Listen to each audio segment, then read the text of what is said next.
media hora porque si no es que luego, si la quieres sí, no la escucha nadie ni la ve nadie. Sí, lo primero que me interesa y sobre todo, aparte de como periodista personalmente, ¿cómo fue su salida del ejército? Que se presentó socialmente tú me la vas a preguntar, como ¿no? muy abrupto. Sí. No hay problema. ¿Cómo fue? ¿Por qué ocurrió? Ocurrió mucho. El Florero de Llorente fue una grabación de 2 años atrás donde un coronel me llama en una charla personal. Yo le pregunto por su situación, él se encuentra detenido, me comenta que está próximo ya a que su tema se solucione porque se ha demostrado que había un testigo falso y que había un problema de corrupción también a nivel de la fiscalía. Entonces yo en malos términos me refiero, utilizo palabras oesas sobre ese caso puntual de un hecho aislado de la justicia. Entonces posteriormente me lo filtran en Revista Semana y aducen que con mi comentario estoy afectando la majestad de la justicia, eso es lo que dicen. Pero en el fondo yo pienso que mi forma de concebir la consolidación en las zonas donde ya había presencia de tropa a través de la fuerza pública como brazo legal del Estado y que el Estado fuera el que cobrara la victoria, iba en contravía de lo que estaba proyectando a futuro, que de hecho pasó, que es la consolidación que está haciendo la FARC. Y el otro fue que en un acto público en el Ministerio de Defensa yo le digo al presidente que le agradezco su presencia ya y que celebro que le agradezco su presencia ya y que también su comentario en público y en privado para los militares, donde decía que la fuerza pública no iba a ser negociada en La Habana, que era lo que mantenía en el fondo el espíritu de la tropa. Él se mira con el ministro de Defensa y a los 15 días me sacan la grabación. Sí, o sea que evidentemente que fue un juego político del presidente. Exactamente. Sí, y bueno, y ahora ya, digamos, desde fuera de la fuerza pública y que no tiene, digamos, que pueda hablar libremente, ¿cuál es su interpretación de los acuerdos cuando ya ha pasado algún tiempo y tenemos alguna perspectiva de los mismos? Bueno, yo pienso que estos acuerdos son unos acuerdos a destiempo, no había necesidad de hacerlos, o al menos en esas condiciones, no regalando la dignidad del Estado, no ofreciendo impunidad. Si el país no se arrodilló ante 30.000 terroristas de las guerrillas, 40.000 terroristas de las bandas criminales y autodefensas, en la época del 2002, cuando estábamos secuestrados en las ciudades, cuando no había posibilidad de transitar libremente por toda la geografía nacional, ¿por qué tenía que el gobierno arrodillarse ante 7.000 guerrilleros para concederle una cantidad de beneficios desde el punto de vista jurídico, desde el punto de vista de legibilidad política, para aquellos que han cometido delitos de lesa humanidad, para despenalizar el narcotráfico, para legalizar sus fortunas en el exterior? Entonces yo pienso que aquí no había ninguna necesidad de firmar un acuerdo, había que hacer lo que se venía haciendo, continuar con una política de seguridad democrática, manteniendo la confianza en la gente y una seguridad que a todas luces pues arrojaba los resultados que la gente conoció en la economía. Entonces lo que yo veo después de ese acuerdo es que el Estado le ha facilitado a través de todas las políticas a implementar que las FARC vaya a fortalecer un trabajo político con recursos del Estado, transferencia del Ministerio del Interior, regalías, los dineros de fiducia de los países aportantes al proceso de paz, y entonces ellos a través del Programa Económico de Desarrollo Territorial, de las zonas de más actividad de conflicto, de esos espacios territoriales donde funcionan ellos prácticamente como interlocutores válidos con la comunidad, son los que van a desarrollar un proceso de consolidación. Entonces el problema va a ser que a futuro la gran cantidad de alcaldías municipales van a ser copadas por integrantes de la FARC. Entonces, pues como juego democrático, pues no tendría ningún inconveniente si no existiera un desequilibrio en la posibilidad del ejercicio político. ¿Cuál es el gran desequilibrio? ¿Cómo no uno molestarse cuando yo como exfuncionario del Estado, después de 40 años de haber llevado una vida limpia, transparente, quiero acceder a un cargo de elección popular y me toca hacer todos los sacrificios que me toca hacer, y aquellos que duraron 50 años destruyendo el país, atrasando el campo, porque ellos son los verdaderos causantes del atraso del campo colombiano y que la gente no invierta en temas agrícolas. Entonces de la noche a la mañana se convierten en los adalides del país, adalides de la moral, los rectores éticos, y tienen derecho a 5 curules en el Senado, 5 en la Cámara, van detrás de las 16 circunscripciones especiales y toda una cantidad de dinero para ejercer la política a su favor. Yo pienso que ahí hay un acto de desequilibrio y de injusticia con aquellos que se han comportado bien y con aquellos que han sido respetuosos de la ley. Eso no es un buen mensaje y no tiene una buena lectura. Pero fíjese, al margen ya de todo esto de la injusticia del proceso, fíjese lo que hemos visto en estos días, que el terrorismo sigue ahí, la amenaza terrorista sigue ahí. Es que no, nada ha cambiado, por el contrario, todo se ha multiplicado. Mira, lo dice el informe de las Naciones Unidas, ellos están pagándole dinero como a 11.000 y pico de desmovilizados, se concentraron supuestamente 7.000, a los 2 meses había ya unas disidencias del orden de las 3.000. Cada espacio territorial, o sea, cada sitio donde los guerrilleros se desmovilizaron, ya tiene un grupo disidente, supuestamente, que es el que está ejerciendo la presión armada sobre los potenciales votantes. Ellos son los que van a respaldar todas las acciones políticas de los nuevos políticos de la FARC. Eso no tiene absolutamente ningún sentido. Y sumado a eso, pues cada espacio territorial de estos está en unas zonas de narcotráfico, en zonas de minería ilegal, donde hay otros actores. Entonces ya hay, el ELN se multiplicó como por arte de magia. Lo que yo pienso es que hubo cambio de brazalete en algunos sectores, otros sitios hay disputa por control territorial, por control de rutas de narcotráfico, y por eso la explicación a las masacres en Yarumá, las masacres en el Cauca, en Bolívar Cauca, los homicidios selectivos en Caloto. Vaya usted y la gente dice que ha habido más muertos ahora que antes de los acuerdos de paz. Entonces el mensaje está absolutamente claro. Cuando usted regala, la autoridad del Estado lo único que obtiene es la impunidad y más violencia. Y luego fíjese que el ministro de Defensa en diciembre presentaba los datos de los homicidios del 2017, y yo siempre pensé que cuando se firmara la paz con las FARC, la seguridad en general, la seguridad pública iba a mejorar en Colombia, y la lista de homicidios casi no se movió muy poco, estamos en 12.000 homicidios todavía. Si usted va a los espacios territoriales de paz, ya hay muy pocos guerrilleros en cada uno de esos espacios territoriales. Quedaron fue las estructuras políticas armadas para ejercer un trabajo político con miras a tener control territorial. Los grupos disidentes aumentaron, las rutas del narcotráfico continúan.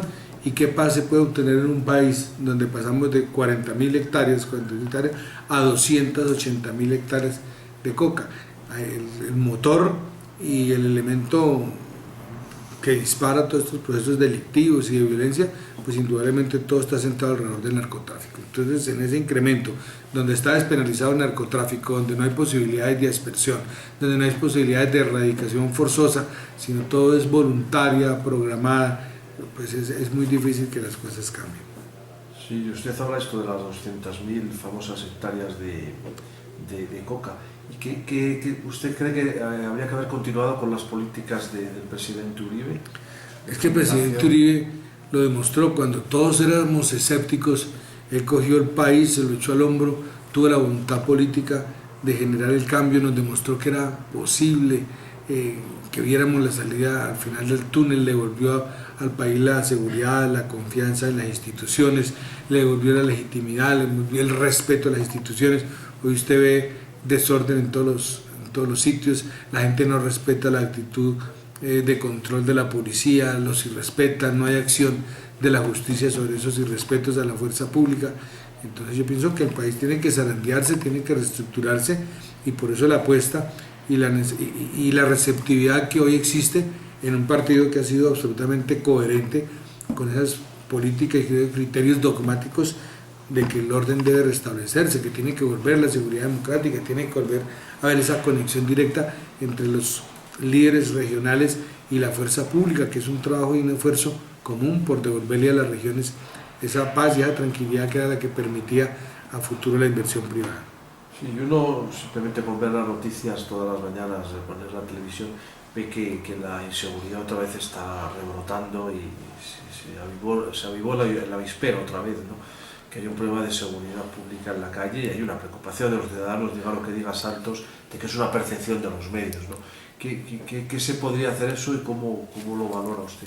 No, aquí yo pienso que no hay ninguna percepción de los medios, hay una realidad, y es una realidad absolutamente latente y vigente y en todos los sectores. Aquí hace poco a una señora en el sector de Rosales le pegaron 3 tiros en la cara, pero esos mismos atracos se presentan en cualquier barrio de la ciudad de Cali, en Bogotá, en todas partes del país. Hay un tema de descontrol y de violencia desmesurada, porque no hay imagen de autoridad, y cuando no hay yo me acuerdo que hace muchos años aprendí en filosofía que orden era la disposición de las cosas de acuerdo a su fin, guardadas las proporciones, cada orden su estaca, y que paz era la tranquilidad en ese orden. Entonces, cuando todo se tergiversa, cuando hoy los mayores violadores de derechos humanos, cuando los terroristas que estuvieron en el país durante 50 años hoy tienen derecho a acceder a unos cargos de elección popular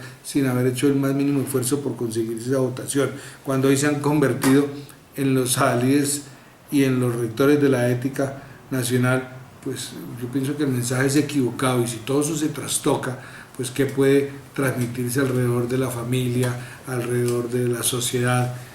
El mensaje es absolutamente perverso y esto necesita reorientar el país. Sí, y luego todos los graves problemas yo creo que tiene Colombia y que se ha visto en este último año, estos últimos 2 años, es lo de la corrupción, ¿no? No sé qué se podría hacer, pero uno tiene la impresión a través de los medios, la cantidad de procesos que hay abiertos, que la política está absolutamente corrompida, ¿no? En Colombia, ¿no? Es que hay hechos supremamente evidentes que donde uno como nuevo protagonista de la política nacional sufre cuando trata de ofrecer su mensaje político. Cuando uno sale a la calle e interactúa con la gente del común, cuando se le entrega el volante, el calendario, cuando se trata de entregar sus propuestas, hay un desprecio impresionante por la clase política. Entonces la palabra, que es casi un denominador común en cualquier región, sin que se conozca la gente, todos los políticos son ladrones, todos son iguales pero mire, es que yo estoy nuevo en la política, yo estoy tratando de llegar para que las cosas cambien, todos son iguales, todos llegan, si llegan es porque quieren robar. Es supremamente difícil romper esa barrera de receptividad con la comunidad que se encuentra en la calle. Yo, sin embargo, ante una problemática real, he encontrado como argumentos para de alguna manera contrarrestar ese parecer. Entonces le digo a la gente, mire, eso mismo que usted está diciendo pasó en Venezuela, vendieron el cuento de que había corrupción. Y entonces los hipnotizaron y trataron de venderle algo que no era real. No discuta conmigo, discuta con los miles de venezolanos que hay por el país de los diferentes estratos y les cuente qué era Venezuela, qué les prometieron en Venezuela para eliminar la corrupción y en qué terminó convertida Venezuela. No discuta conmigo, discuta con ellos. Cuando ese argumento se presenta, pues es fácil uno encontrar testimonios. Para mí hubo algo que me impactó mucho y fue encontrar un ingeniero mecánico venezolano en la plaza de mercado de un municipio del Cauca. Era un trabajo pues muy humilde y el tipo me decía, vea, a mí me aterra y me impresiona la ignorancia y la ingenuidad política de los colombianos. Están viendo, yo como venezolano veo que aquí está sucediendo el mismo proceso de Venezuela. La gente le está hipnotizando, le están vendiendo unos temas de igualdad y de posibilidad de salir de ese retardo económico cuando no es real. Estamos exactamente igual que Venezuela.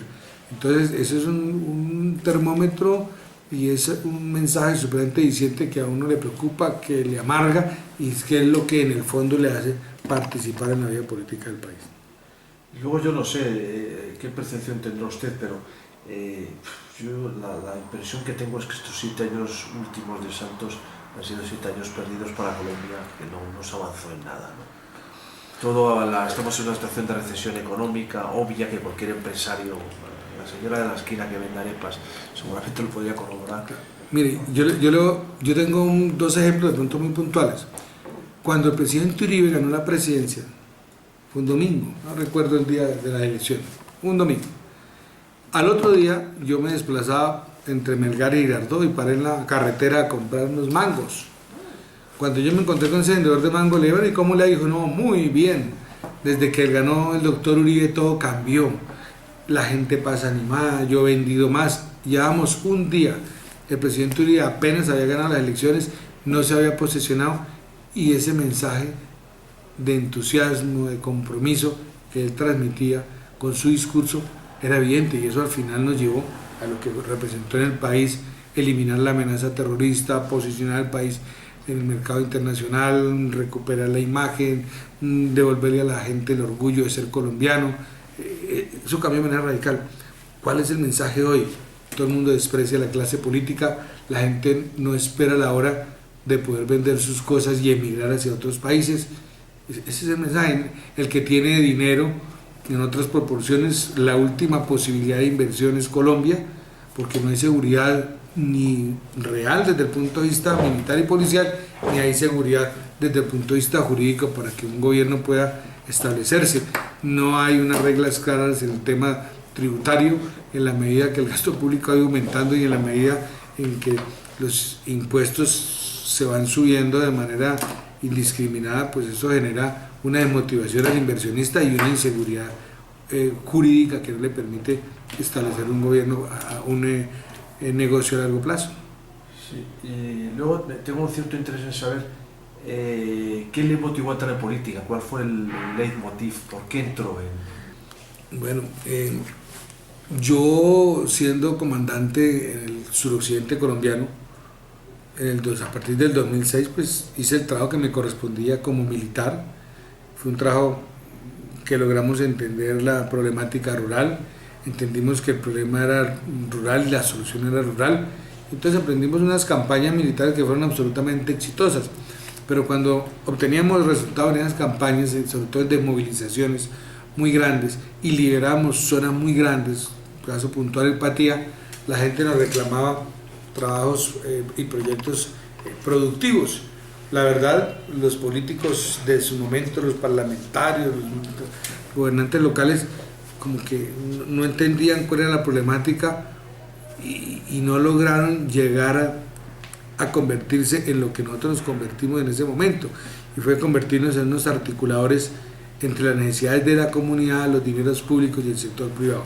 Eso lo logré hacer como comandante en esas regiones, un trabajo muy reconocido a nivel de las comunidades. Establecimos proyectos productivos, sustitución de cultivos, hay proyectos que fueron generando unas semillas de cambio tanto en la cordillera occidental, la cordillera central, y logramos demostrar en ese gobierno del presidente Uribe que era la seguridad y el desarrollo social, el desarrollo rural y los proyectos productivos no eran incompatibles, sino que por el contrario, la seguridad era una condición sine qua non para que esos proyectos pudieran generar desarrollo.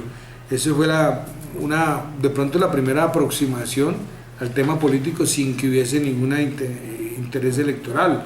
Yo nunca di entrevistas, nunca resalté mi trabajo, era un trabajo silencioso que lo hacía a mutuo propio como un compromiso con la comunidad. Cuando ya me retiro, pues la misma gente reclama que tenga una participación en el tema político. Soy llamado por la senadora Paloma Valencia, el presidente Uribe, y me piden que participe en las elecciones a la gobernación del Cauca. Participo en una campaña muy corta, 2 meses, sin estructura política, con muchas limitaciones de recursos, y logramos sacar aproximadamente 25.000 votos. El tema fenece ahí, pues por obvias razones no llegamos a la gobernación, el primer trabajo político, pero continuamos teniendo vigencia y la gente ya reconoce en el general Barrero la posibilidad de que pueda representarlo en el Congreso de la República. Entonces yo no puedo cortar un vínculo que tuve afectivo con la gente, con las comunidades, que me dice: general, ayúdenos con esto, general, ayúdenos con lo otro.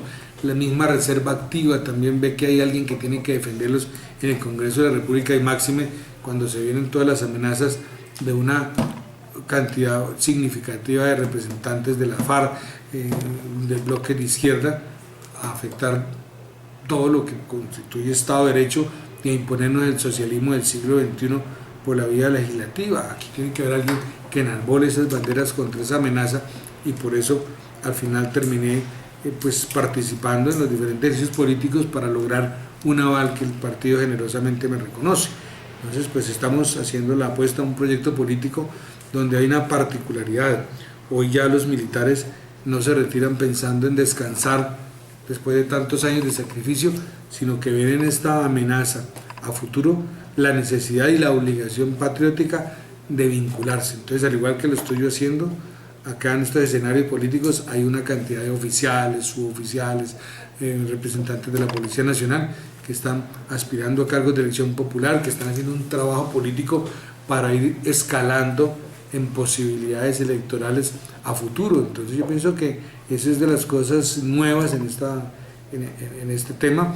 Muchos de los coordinadores de mi campaña en diferentes sitios del país hoy son militares, son oficiales de policía, agentes de policía, que me están ayudando a liderar en su entorno pues todo lo que hacen unos grupos de coordinación política, donde no hay de por medio el tamal, no hay de por medio la botella de aguardiente, no hay dineros porque yo no tengo dinero, yo estoy haciendo la campaña con mi sueldo y con lo que generosamente de pronto alguien pueda donar a mi campaña, pero es una campaña, repito, donde la austeridad es el principio y donde solamente el mensaje a la comunidad es lo que hace que nosotros vengamos creciendo de manera exponencial. Ha sido muy significativo y eso pues nos tiene muy satisfechos desde el punto de vista electoral.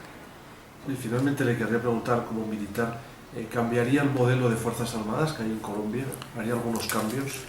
Yo pienso que las Fuerzas Armadas han venido haciendo históricamente lo que tienen que hacer. Son unas fuerzas supremamente profesionales, experimentadas, donde tienen una particularidad, y es que la fuerza pública ha logrado tener una presencia en cuanto a seguridad se refiere, pero también ha logrado interactuar de manera muy directa con las comunidades.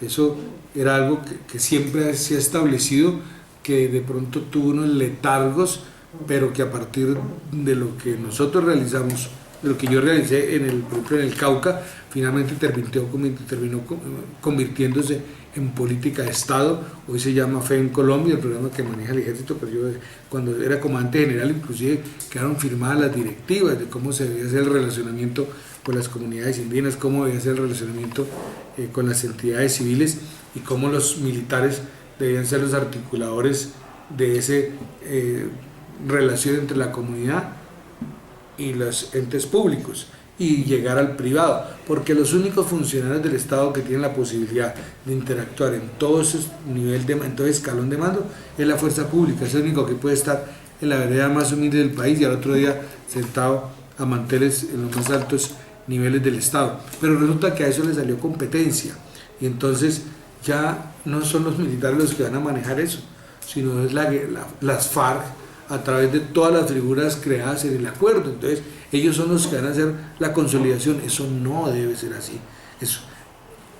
El programa de ejército no lo van a desmontar porque no lo pueden desmontar, pero en la medida en que todo el apoyo llegue a través de la SECOMUN, que son las cooperativas solidarias de la FARC, a través de los programas económicos de desarrollo territorial, que es programas del gobierno para que se definan las áreas de inversión y donde son las FARC las que lo van a definir o sus interlocutores, a través de los programas de las zonas programas de beneficios tributarios para las zonas de más actividad de conflicto, que son los que tienen un beneficio al que invierta, pero ¿quién va a invertir en unas zonas infestadas de FARC, de bandas criminales y de disidencias de la FARC y de narcotráfico? Ahí yo no creo que ningún industrial sensato vaya a invertir. Entonces, ¿quiénes van a terminar invirtiendo? Pues van a terminar invirtiendo los integrantes de las FARC y van a generar la influencia política, que es la que al final va a terminar arrojándoles unos dividendos políticos que no van a tener posibilidad de otros partidos.